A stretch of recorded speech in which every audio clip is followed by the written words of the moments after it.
C'est des choses qui arrivent quand on joue Pac-Man. Il fait partie de ces gens qui n'aiment vraiment pas Caroul. Il y en a quelques-uns à Strasbourg, c'est mon...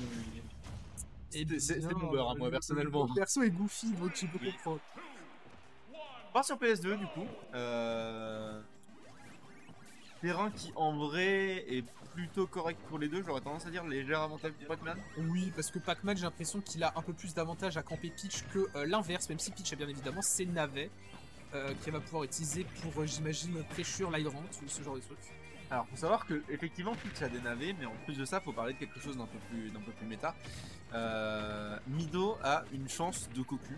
Ok. Ah oui, bah oui, d'accord. Okay. C'est un vrai problème. À chaque fois que je le caste, il sort genre 3 bombes, 2 Stitch. Je me jure qu'un jour il va se démerder pour sortir un sabre laser dans Ultimate et personne ne comprendra comment il a fait. Ok. Là pour le moment on a juste des navets classiques de la part de Mido, mais oh! Ok, j'ai cru qu'on allait interrompre la recovery du Pac-Man avec ce navet, mais non, finalement, Nico qui revient au stage. Ah, tu vas voir, il va sortir au moins une bombe d'ici la fin de la game. Et pour moi, une game qui a l'air, ma foi, j'ai envie de dire, assez even, même si on trouve le kill avec ce fer. Ouais, c'est correctement l'avantage de Mido, hein. Parce que on dit even parce que les 2% sont rouges, mais il y avait quand même 60% de plus sur le Pac-Man. Oui, dans le sens où on connaît Nico, il est très très fort pour trouver ses cloches. Bon, qui cette fois-ci n'a pas lead sur un F-Smash. Mais... En fait, le problème de Nico, c'est qu'il est très fort pour taper ses cloches, mais il a du mal à les punir après. Non, mais c'est vraiment pas une blague pour le coup, c'est un truc sur lequel, genre, j'imagine qu'il est en train de taper dessus en ce moment, parce que c'est vraiment des trucs sur lesquels je le vois perdre beaucoup de kills, et je peux comprendre que ce soit très frustrant pour lui en fait. Ouais, ok. Ouais, c'est dommage de réussir à trouver le coup qui mène au confirme et de ne pas confirmer. C'était vraiment bon. C'était très bien vu. J'ai l'impression qu'on a un peu dormi sur la plateforme du côté de Mido, mais de l'autre côté, c'est pas évident. On va se c'est vrai que c'est un peu problème. Voilà, là on a les fameux combos qui mettent 40 d'un coup. Ok, joli combo de Peach.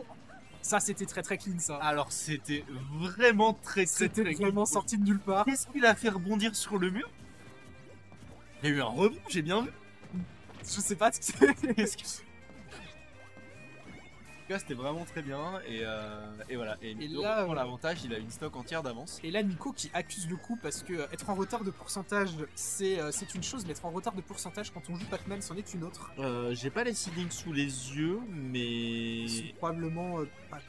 Bah, Nico est censé gagner, mais je sais pas de combien. Mido a dit qu'il était seed pour 0-2, mais le tournoi est stack. Le tournoi est très stack. Ce qui est très étonnant parce qu'on n'est pas beaucoup. Hein. On n'est pas beaucoup. 21. Mido est seed 21, mais c'est quoi votre problème?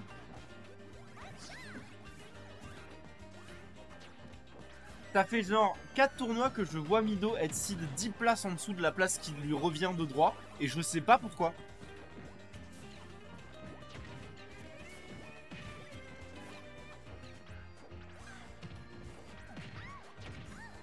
Oh ouais, non, ok.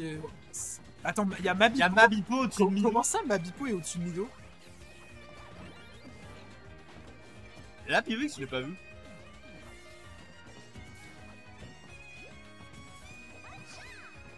Bon, vraiment. Bon, ok, c'est correctement stack. Cela dit, ça se passe vraiment pas trop mal là pour quelqu'un qui a 9 seeds de retard. J'ai l'impression que du côté Nico, par contre, on a très bien remonté et là, on est déjà à un pourcentage où une cloche ça tue en fonction de si Mido fait pas très attention. Mais surtout que j'ai l'impression que la Mido il cherche une option de kill un peu au pif. Et ça peut lui valoir quelques punitions là. Ah dommage, on a tenté de faire qui est pas passé à cause de ce grab et là il va falloir faire très attention à cette hydrant. Et à potentiellement cette cloche. Très belle récupération. C'était bien. Mais voilà, il faut faire quand même vraiment très gaffe à ce qui va se passer. On a une pitch à 161%, ça tuera, ouais ça tue léger. Effectivement, Mido qui, enfin, entre guillemets, a un peu piffé ses options pour tuer avec ce fer qui était pas très safe à la fin. Voilà. Ouais. Retour sur PS du côté de Mido, on n'est pas effrayé par le fait d'avoir perdu sur ce match, sur ce terrain-là, pardon, excusez-moi.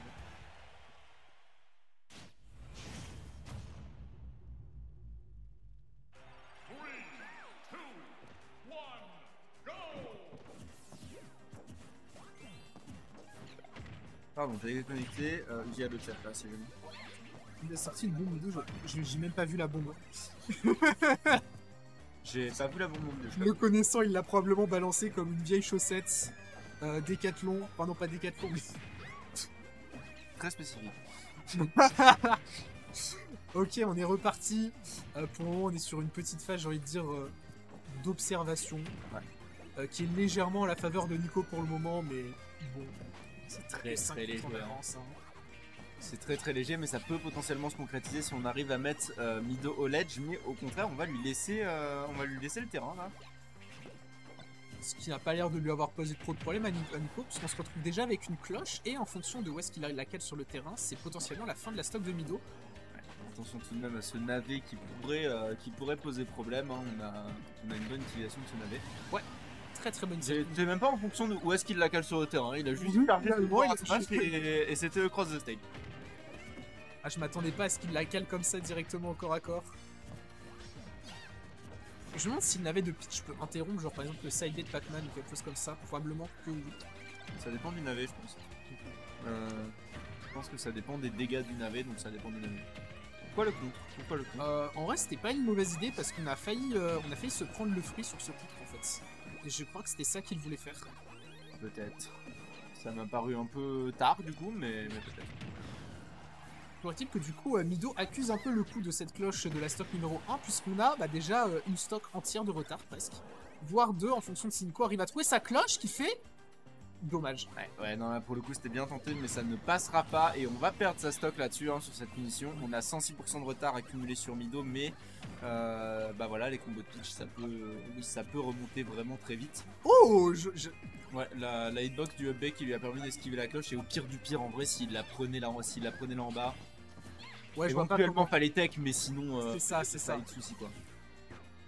Et certes, Mido a toujours un retard de pourcent qui est assez conséquent, mais d'un côté, j'ai l'impression qu'avec ce backer, on arrive enfin un peu à respirer et à se recollecter.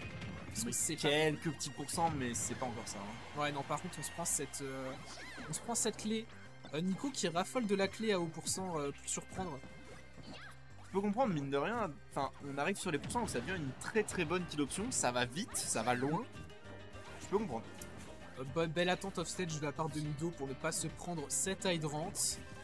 Et on est dans une situation assez précaire, mais toujours pas 100% perdante. Alors.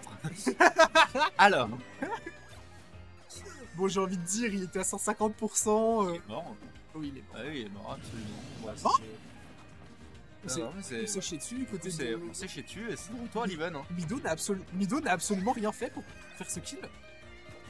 Et là, il va falloir réussir à rentabiliser sur cette grosse erreur de la part de Nico. Là, ses inputs sont partis un petit peu dans tous les sens. J'ai pas bien vu ce qu'il a fait, mais du coup, il a mis que 12%. C'est un peu dommage. Il avait un potentiel très bon confirme, mais il ne l'aura pas utilisé. Ce n'est que le round 1, peut-être que les joueurs sont pas encore chauffés, je ne sais pas. Oui, c'est bien possible. Je viens de me rendre compte que Mido n'a pas sa team sur le layout. Effectivement, bah, c'est juste que son tag, je ne sais pas. Tout ça pour dire que du coup on est dans une légère situation de retard du côté de Nico, donc avantage pour Mido qui a bien l'intention de capitaliser dessus, même si pour l'instant on n'a pas énormément de dégâts en plus. Est-ce que la cloche est passée à travers le navet? J'ai l'impression que ça s'est passé comme ça. D'accord. Oh, bien ça. Ouais, c'était très bien. Voilà, c'est ça qu'on veut. Très belle interruption du side B de la part de Mido into. On se prend ce troisième coup de trampoline. J'ai pas bien vu comment il l'a interrompu. Je sais pas s'il a tapé Pac-Man ou s'il a tapé le. Non, il a juste. Non, avant ça. Il a balancé un navet. Il a balancé le side B. Je sais pas. Il a balancé le navet. Je sais pas si le navet a touché Pac-Man ou le point devant Pac-Man. Probablement le point. Il me semble aussi. Parce que si ça touche Pac-Man, il y a beaucoup plus de chances qu'il soit en armant. J'ai l'impression. Bah, je pense. Hein. Je sais pas. Mais en tout cas, bon, c'était une très belle phase d'Edgeguard. De la part de Mido, c'était très bien, et du coup on part sur une game 3. Apparemment, la bombe apparemment cette fraude s'est fait tuer par sa propre Je sais pas vu. Comment on a loupé ça? Je sais pas, on était en train de discuter de son seeding et... Ah oui, c'est peut-être ça. Et les stocks ont vite défilé. Toujours est-il qu'on trouve en vrai une phase magnifique de la part de Mido. Nico qui est totalement scotché au ledge. Okay. Ouais, qu'il était en tout cas. Qu'il l'était, oui. Et qui y retourne. De son plein gré. En vrai, j'ai l'impression que les deux ont un peu de mal à garder l'avantage positionnel. Genre, dans ce match-up là spécifiquement, j'ai l'impression que c'est un problème pour les deux. Tiens, on est sur des persos qui galèrent pas des masses en DESA de toute façon. Donc j'ai envie de dire, garder l'avantage positionnel contre un perso qui peut littéralement varier tous ses timings avec des flottes par exemple. Ça me semble compliqué. Oui, c'est tout à fait vrai. Cela dit, on s'en sort quand même vraiment pas trop mal. Hein. On prend ce kill à des pourcentages très raisonnables. Est-ce qu'on va se faire punir là-dessus?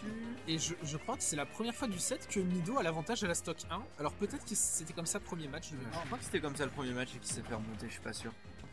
Par contre là c'est vraiment Nico qui est en train de se faire dérouler. C'est un peu compliqué pour lui, j'ai l'impression.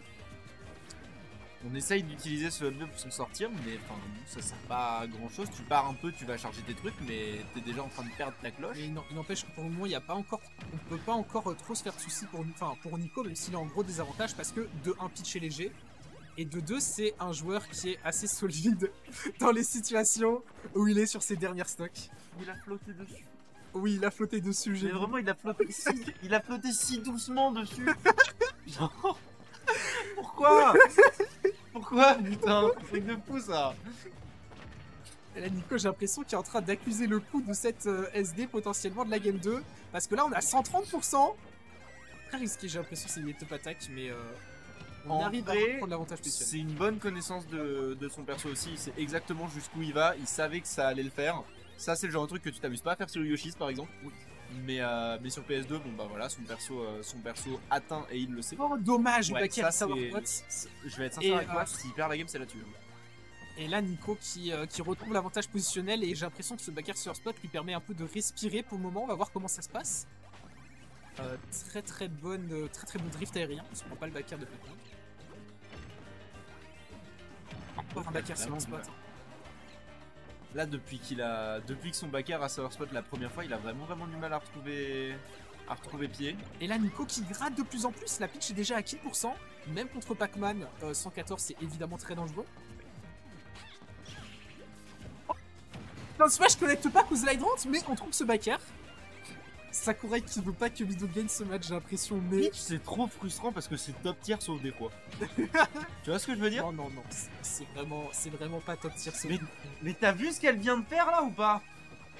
Ouais, genre ça fait deux backers qui tuent pas à 160 et un Down Smash qui connecte pas dans lui-même. Ça va, le perso a un backer assez broken, encore heureux qu'il ait un Solar Spot. Certes, mais quand même. C'était pas le meilleur backer du jeu, mais... Il y a beaucoup de backers dans le jeu, quoi. C'est ça. Oh. Par contre, mine de rien, on n'arrive pas à trouver le kill côté de Nico. On n'arrive pas à mourir. On n'arrive pas à trouver le kill du côté de Nico. Et on se fait pas mal gratter. On a déjà 102%. On est déjà à des pourcentages où on se fait tuer par un fer, un backer. Ouais. Effectivement. Et c'est là, pour Nico, ça va être potentiellement compliqué de remonter au score. On a pratiquement une stock entière de retard.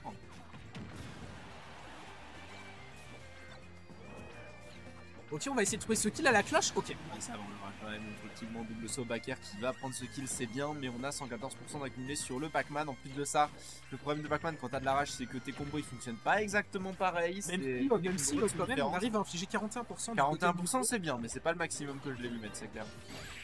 Et là, on se fait bien anticiper. Et Mido qui prend ce set against All Odds. Sur un forward smash All Edge. Ouais.